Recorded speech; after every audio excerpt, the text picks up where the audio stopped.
Wife cheated on me. So I confronted her affair partner at his house and did this. I'm sitting out in front of AP's house to confront him today. I caught them and confronted her about the affair 3 months ago. She apologized profusely and told me she still wanted to be with me. I wanted to save our marriage, counseling, etc. We've been in couples and individual counseling. She's outwardly told me all the right things. She loves me and only me, wants to fix things, doesn't want a divorce, etc. She gave me access to her phone, but told me she doesn't want to catch me sneakily going through it. She swears up and down that she's on the straight and narrow to repairing our broken trust. Except, she is still seeing him. I found out and kept it to myself. I plan to serve her divorce papers tomorrow, but first I'm going to confront her affair partner to see what other lies she's been telling me. I know they've talked on the phone a dozen times since I found out and told her she had to go no contact. She swears she hasn't been in contact with him, but the phone records don't lie. They text almost every day. She's obviously deleting them from her phone because I haven't seen them there. But she doesn't know deleting them on her phone doesn't delete them from her iPad. So at the moment I'm sitting in a car outside of his house, waiting for him or his wife to leave for work. If he leaves, I'm going to follow him to where he works and confront him there. If she leaves first, I'm going to go knock on his door. Update 1. So it's done. I'm an emotional mess. I knew that the community here at r/surviving infidelity would need an update, and I'm here to deliver. I'll start with last night. I got home from work, made dinner, and sat down to eat. My wife asked me how my day was. I relied. Uneventful. That was the extent of it. We ate, played with the kids, and put them to bed like everything was normal. She and I sat down on our bedroom to watch TV, and she said nothing for like 2 hours. Finally, after our shows were over, she spoke. I'm going to bed. And that was it. No confrontation, no discussion, nothing. She went to bed and I stayed up playing video games for another couple of hours before I went to bed myself. I slept like crap and finally woke up at 5 a.m. The reason I wanted to serve her today was that we had a marriage counseling session over the lunch hour. I had already read our therapist in on what I intended to do. So when we sat down and started the session, I didn't wait. I talked to a affair partner yesterday. Yeah, I talked to him too. Yeah, I know. I don't get it. Why would you go talk to him? Because I needed answers to some questions I had, and you weren't being honest with me. Oh yeah? Well, what did he tell you?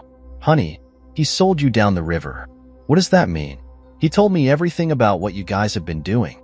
The sneaking around, the secret meetings, the lovey-dovey phone calls, everything. He told you? Yeah, everything. I then went on to list out all the details I already knew of their texts, calls, meetings, dates, times, etc. She started to bawl. So it's clear to me that while you've been in here telling me one thing, your actions tell a completely different story. So I'm done. What do you mean you're done?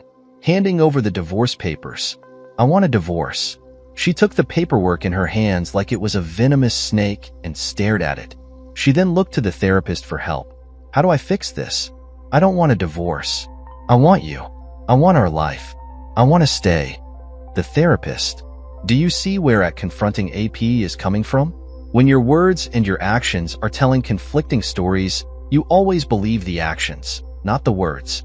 Your actions have told me all I need to know. How do we move forward from here without fighting, without vitriol, without dragging our children through the mud? The rest of the session was surprisingly cordial. There were a lot of tears on both sides. I expressed how betrayed and angry I am that she would continue this affair behind my back, thinking of me as the lovable idiot who would never know. She cried because her entire life as she knows it is ending. I told her I cut off her money supply, that she can use half of what we have to hire a divorce attorney. I told her she could not live in our home anymore. She will need to go stay with family or friends. I told her I was done and that there is no chance for reconciliation. She cried more. When we talked out of the appointment, she grabbed my hand and made another last-ditch effort to garner my forgiveness. I pulled my hand away and told her in no uncertain terms. That was done, and I did not want her in my life anymore. She fell to the ground sobbing. I walked out the door and left her like that. As I drove away from the therapist's office, I called the fair partner's wife and left her voicemail, saying, I really need to speak with you. Please call me ASAP. I then called my attorney and told her to file the paperwork, but to hold on the TRO unless things got ugly. My wife called and texted me several times after I left.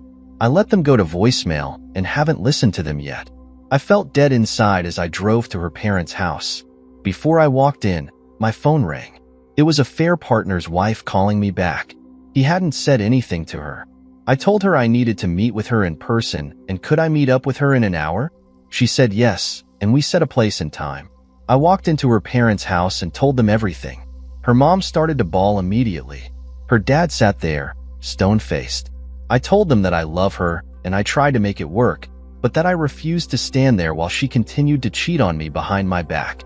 They were so totally shaken that it was hard to gauge their feelings. I told them that I wouldn't slander her or spread the truth around our friends and family, but that they needed to know the truth about why we were divorcing. I told them that I don't expect them to support me in all of this, and frankly, I want them to sort her because she's going to need it. This all goes back to my kids. If she cannot afford a decent place to live, I don't want my kids living in squalor during the time they spend with her. Her parents can and will support her financially. I told them I loved them and that I would miss our relationship. Her dad and I shook hands and I hugged her mom before I left. Then I drove to the meeting place to meet a affair partner's wife. I'm sitting in the car right now, waiting for her to show up.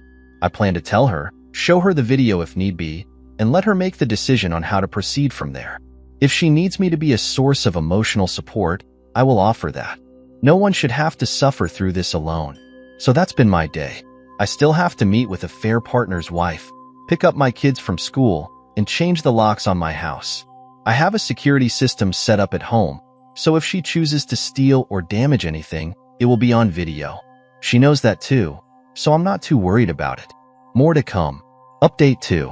Her partner's wife showed up to our meeting place. I could tell she knew something was up as soon as I got out of the car. She tried playing it off, friendly-like, but I could tell she knew something was up. I told her, I have something I need to tell you. It's not going to be fun or easy to hear, and I'm sorry that this is happening to us. My wife and your husband have been having an affair. She started to sob immediately. I had to continue. I found out about it 3 months ago. Like that, her head snapped up and she had rage in her eyes. Her, 3 effing months ago? Why the EFF are you just telling me now? So I had to explain how I found out, what I did when I confronted my soon-to-be ex-wife, and how we were going through marriage counseling to save our marriage.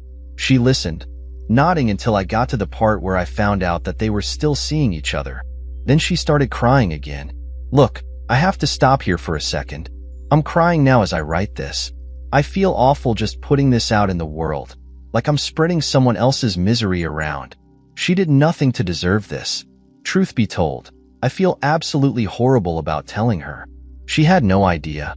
She told me she was wondering why I called her, and she figured it was something bad about her husband. But she had no idea that the affair was going on, that it was happening with my wife, that I had caught them, or that they had continued their relationship after being outed. Her entire world was crushed. And then I asked her if she wanted to see the video. I have to laugh. Actually, she thought I had a sex video of the two of them, and at first was disgusted that I would even offer to show that to her. No, y responda. I met with a affair partner yesterday and confronted him about all of this, and he admitted to it. I have a video of our conversation. She thought about it for a moment and said that she wanted to see it. I had taken some time yesterday to edit the video down, since it was roughly 20 minutes of him hemming and hawing and lying and denying things. I had edited a few choice pieces into a roughly 60-second clip, which I played for her. In it, he apologizes to me, tells me he screwed up, and shares a few more details about their ongoing relationship. She started crying again as soon as I hit play, and she saw his face, and I stopped it and asked if she was sure. She was, and I left the video play out. At this point, there wasn't much more to say. I told her how sorry I was to be the person telling her. She thanked me for opening her eyes. I told her I knew exactly how she felt, because I was feeling the same things 3 months ago when I found out. I told her that if she needed to talk, if she needed to vent, if she wanted to scream obscenities, she could call me and I would be there for her. She thanked me, we hugged, and left it at that. I honestly don't know what she's going to do now, but I'm sure it won't be good news for a affair partner. I truly feel awful for her and for her children. I hopped in the car and headed home. My phone had been blowing up during her conversation. My soon-to-be ex-wife had been trying to reach me since I left her earlier today. I had checked the security footage at home, and she hadn't been home yet, so I headed home. When I got there, she was sitting in the driveway smoking. As soon as she saw my car, she started screaming, "You told my flipping parents, you low-life piece of crap."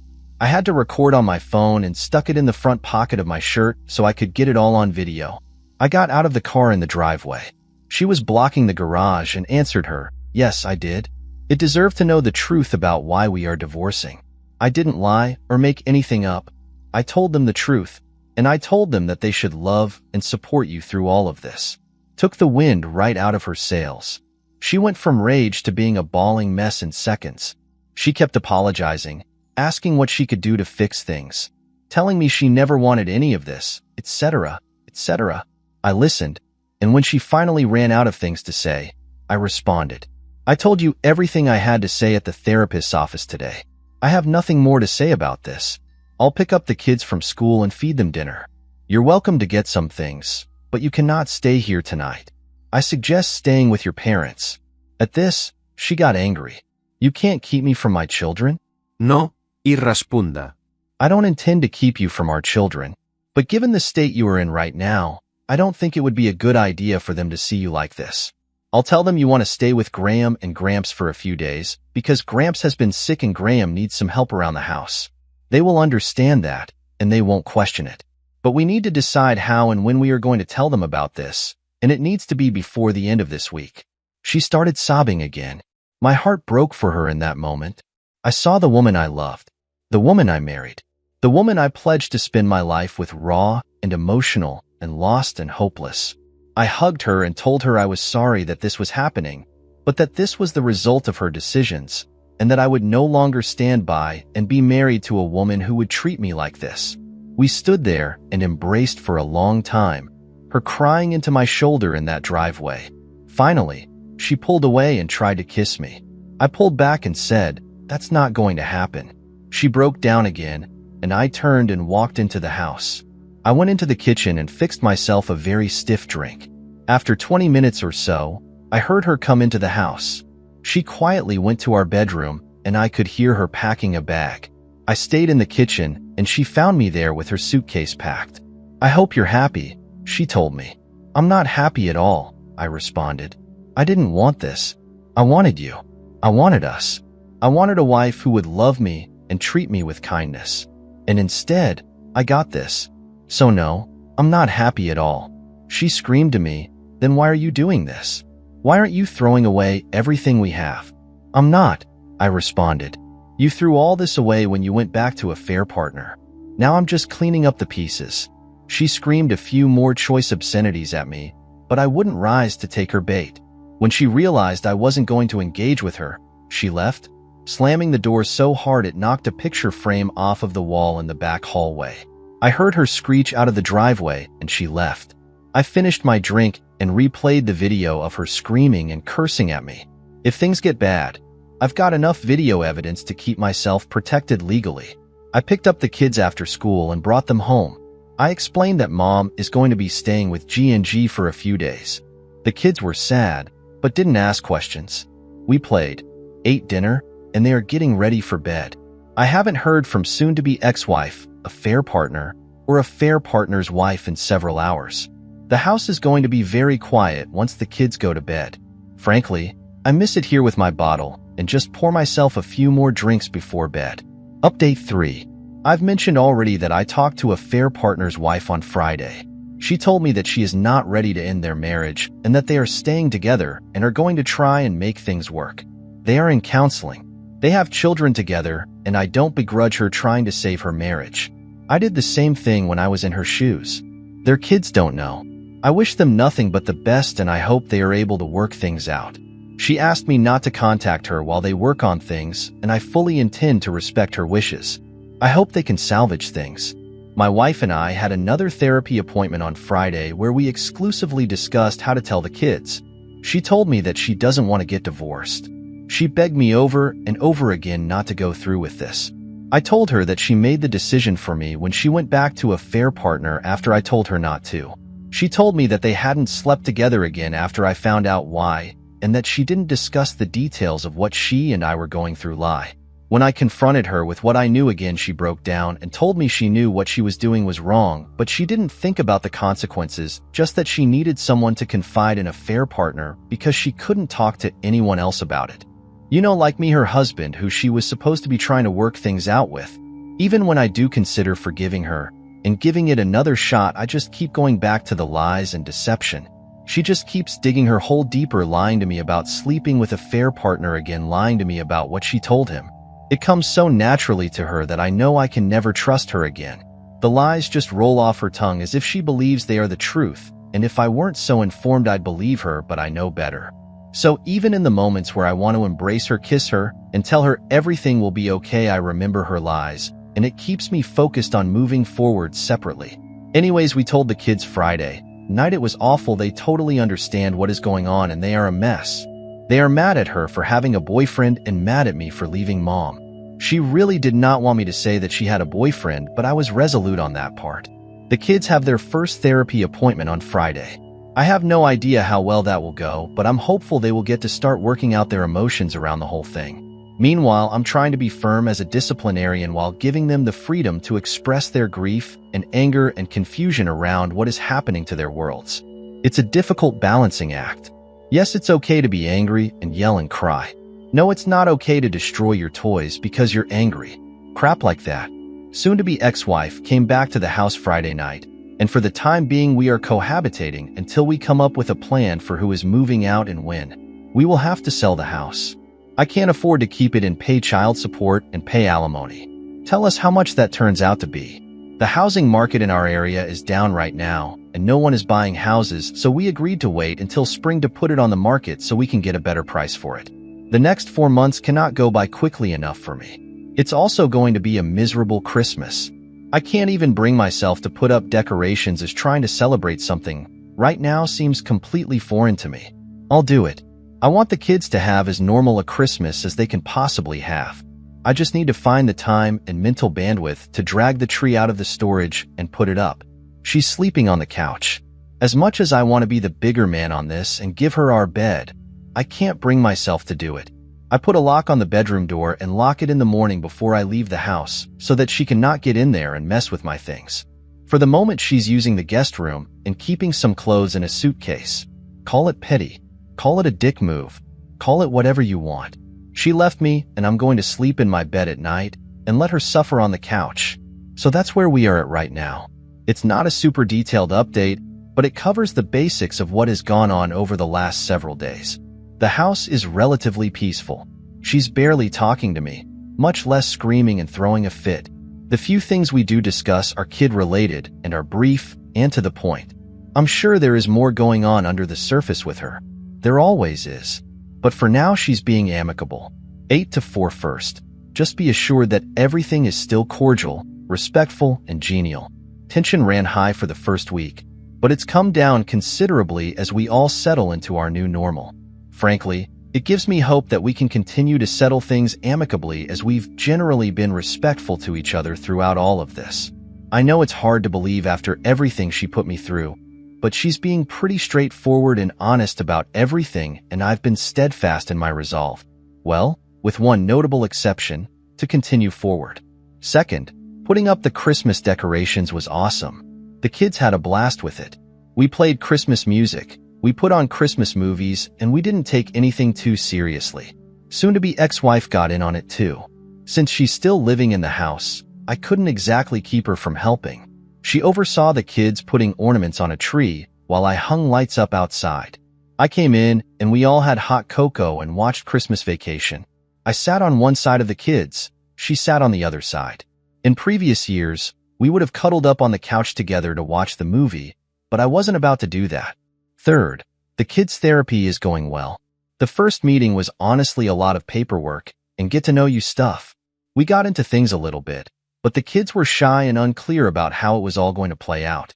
I think that having me and soon-to-be ex-wife in the room also put them on guard a little bit. The second session apparently went a lot better. We started session 2 all together talking, and then therapists asked if we could step out for a little bit. We waited outside of the room while the therapist and kids talked. Then, after about 15 minutes, we went back in and the kids shared what they had discussed.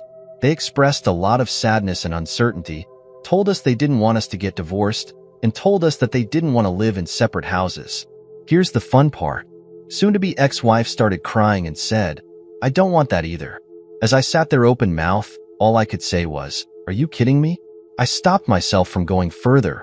I nearly blurted out, "Then you shouldn't have screwed around on me," but I didn't. Then, like a dummy, I chimed in, "I don't want that either," but it felt like I was just tagging on to what she said. Then I turned the therapist and asked if we could speak to her alone before we left. With 5 minutes left on the session, the therapist asked the kids to step out into the waiting room and close the door. She then lit into my wife. She said that she was being manipulative and was painting me as the bad guy with what she was saying, and that she needed to cut that crap out if we were going to have a good co-parent parenting relationship together going forward.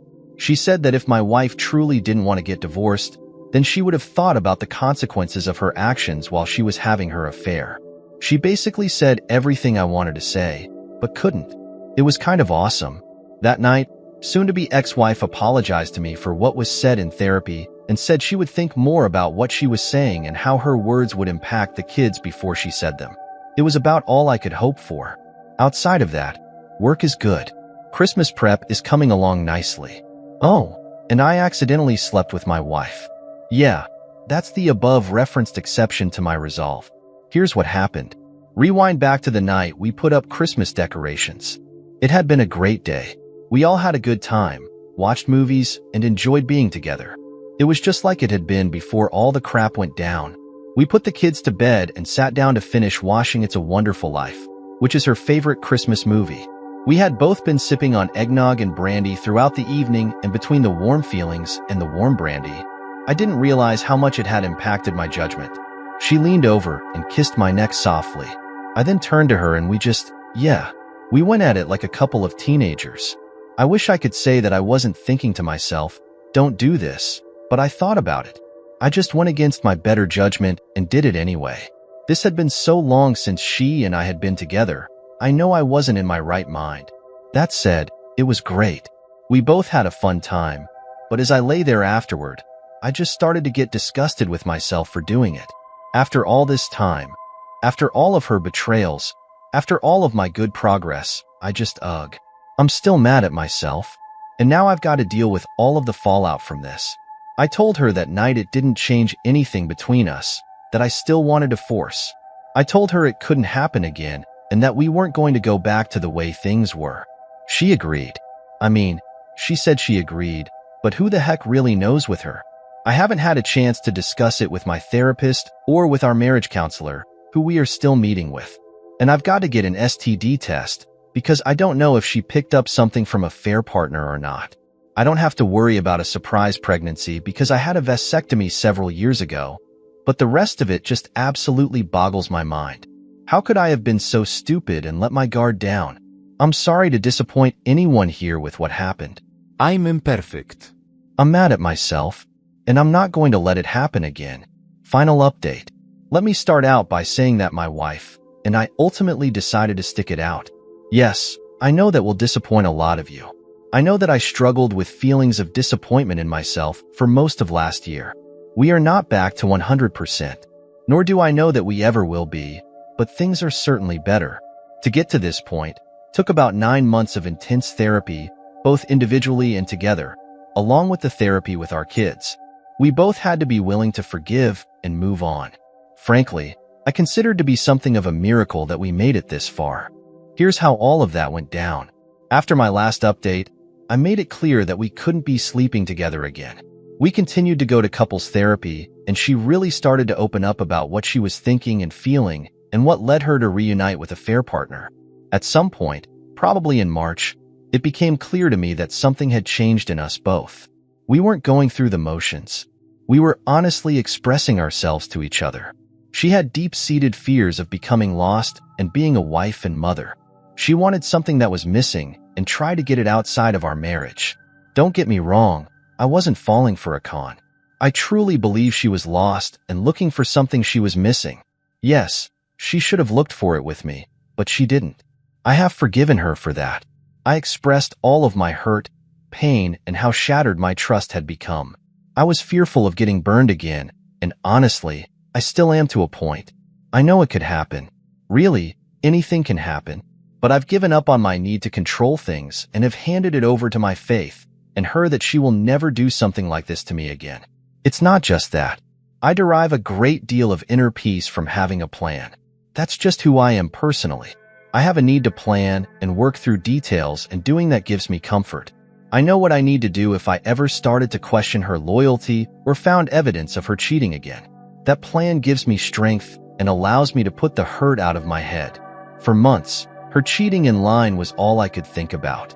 Now, I rarely think about it anymore. She has not spoken to, reached out to, or checked in on a affair partner in over a year. I know this because I have access to her phone, laptop, and Facebook messages, which she agreed to allow me. For a while, I was tempted to check her stuff every single day. It was hard not to want to go through every single message and question who she was texting and why. But with time, my desire to check in on her subsided. I always made sure that I did it randomly and without warning, so I could catch her if I needed to. I haven't done that in probably 2 months now, and I don't think I'll do it again unless something makes me suspicious. Again, therapy helped considerably on that front. I have not spoken to a affair partner or his wife since I last reached out to her in December of last year. Frankly, I'm fine with that. I can see on Facebook that they are still married, but I don't dwell on it or check it often.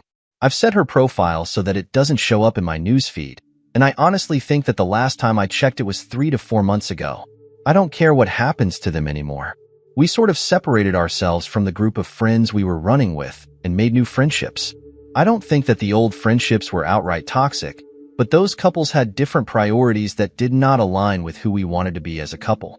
They were very social and outgoing in a way that was okay with drinking to excess, doing drugs, bragging about money, and social positioning. They were nice people, but ultimately, not who we wanted to spend our time with. Our new group of friends is great, still social and outgoing, but without the excessive drinking and drugs. More focus on family and a more positive atmosphere all around. We spent New Year's Eve 2018 with our old group and woke up New Year's Day hungover and worthless. We spent New Year's Eve this year with our new group and still had a great time, but got home with the kids early enough that we were able to enjoy ourselves and our kids on New Year's Day. Our kids know that we are staying together. We decided over the summer, June, July, to put the divorce proceedings on hold. It was originally scheduled to be done in March or April, but we decided early to push it back, going through the list of our belongings and trying to decide who got what was really tough. And I honestly think it also contributed to both her willingness to open up and make things work and my willingness to give it another shot. We told the kids we were no longer going to get divorced, that sometimes mommies and daddies need to work through hard things, and that we were going to keep trying to work through this. She moved back into our bedroom in August, and I took a lock off the door. Life is not perfect, but it's better, and he keeps getting better every day. She expressed to me on Christmas how sorry she is for everything that she put me through, and how she will keep trying every single day to rebuild my trust and love. I do love her, probably now more than ever. I understand now how couples can make it through something like this. We planned a family vacation together this spring while the kids are on spring break from school, and I think we are all really looking forward to it. We still meet with our couples therapist weekly, and are both still doing regular, not weekly, individual therapy outside of our couple sessions. Our marriage counselor told us that she's amazed at how we have handled this and how we keep doing the work to heal the fractures in our marriage. It wasn't easy for a long time, but it's easier now than it was. I want to be as clear as I can be on what we did to heal. I know that the rest of this post is somewhat vague, but I want to be crystal clear on what we did to make it work. Maybe this will help someone else. I'm no expert. This is just what worked for us. Therapy. Individual and couples therapy on both sides.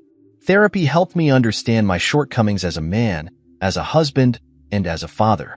It helped me find clarity and peace in myself, and helped me regain a sense of confidence I lost when my wife cheated on me. Her individual therapy helped her identify and deal with her own shortcomings as a wife and a mother. It helped her decide if she really did want reconciliation, or if she wanted to go on her own way. Once she decided she wanted to reconcile, Our couples therapy helped us figure out what the path to that was and what our lives would look like on the other side. We both committed to working towards that common goal.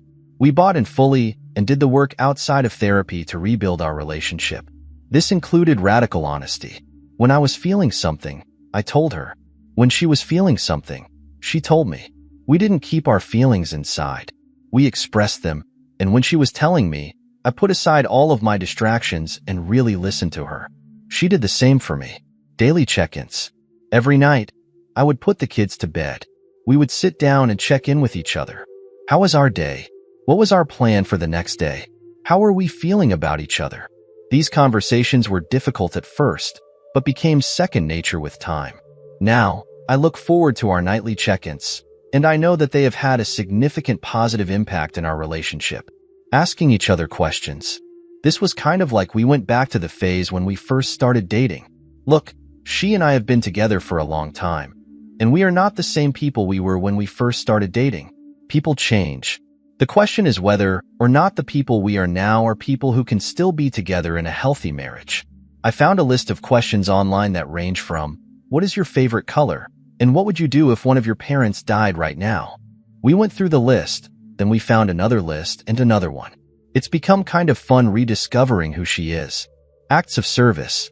I'm not a super religious person, but we found a Christian-based guide to repairing a marriage after infidelity and included doing acts of service for your partner.